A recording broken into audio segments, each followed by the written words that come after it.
My coworker always blames her imposter syndrome for sucking at her job. Now everyone sees her incompetence. I am a woman and have a female coworker who, like most of us, myself included, struggles with imposter syndrome. Here's the thing, Allison. She is legitimately terrible at her job. She'll bungle something up and someone will need to go bail her out. Projects that should take 2 weeks take a year. Seriously. She claims to be making an effort to learn the technical skills required to do her job, but I have seen little to no improvement in the five years she's been at the company. We have interns outperforming her. It's routine that she's unable to perform her task, so someone else does it for her and then she often takes the credit. She claims that she's not respected by coworkers because she's a woman. But no, it's because her work speaks for itself. This coworker often comes to me to discuss being a woman in the workplace and imposter syndrome, seemingly looking for validation. Whenever she messes something up or doesn't understand something, she chalks up her feelings of not understanding to imposter syndrome and decides she's actually skilled after all. It's more Dunning-Kruger than imposter. I've spent dozens of hours teaching her to do things that she ultimately forgets and bailing her out of simple tasks. As women,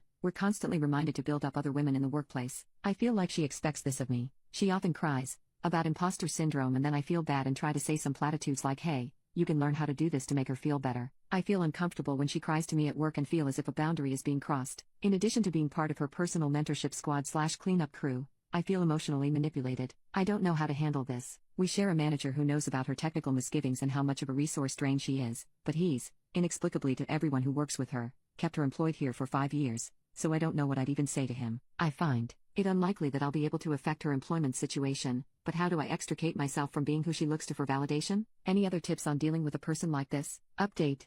I took the advice and did a lot better at short-circuiting conversations that veered toward the emotional. It felt extremely weird at first because I'd start going back to work and looking at my computer screen while she was still in my office staring at me, but eventually, she got the point and would leave. It didn't totally stop, but the conversations ended a lot sooner. The coworker still acts insane, but I got a lot better at redirecting it away from myself. A few months after the letter, I moved to a different team at the same company and I'm totally loving it. As a result, I don't have much more interaction with that specific coworker. When I told her I was leaving the team for a new opportunity, she didn't wish me well. She immediately started talking about how, oh yeah, well, I got a job offer too, but I turned it down. I don't think I believe it, but that's beside the point. In the weeks after I started my new job, she actually tried asking me to physically come to her location and do some of her work. I didn't play ball here. She stopped asking pretty fast. I occasionally see her when I visit my old boss. When I see her now, she bizarrely starts monologuing about how challenging/important/influential her work is. It isn't. It seems like she feels the need to prove herself to me now in front of her boss. It's a strange interaction every time. Then later,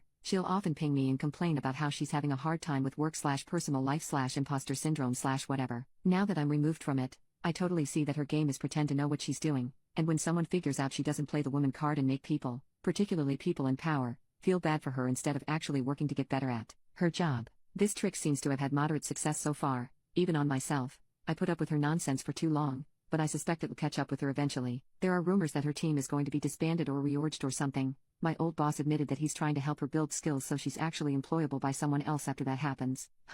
Anyway, glad I'm no longer involved in that hot mess and can just watch from the sidelines. Setting boundaries really helped me be less of a target for her and will help me deal with other difficult coworkers in the future.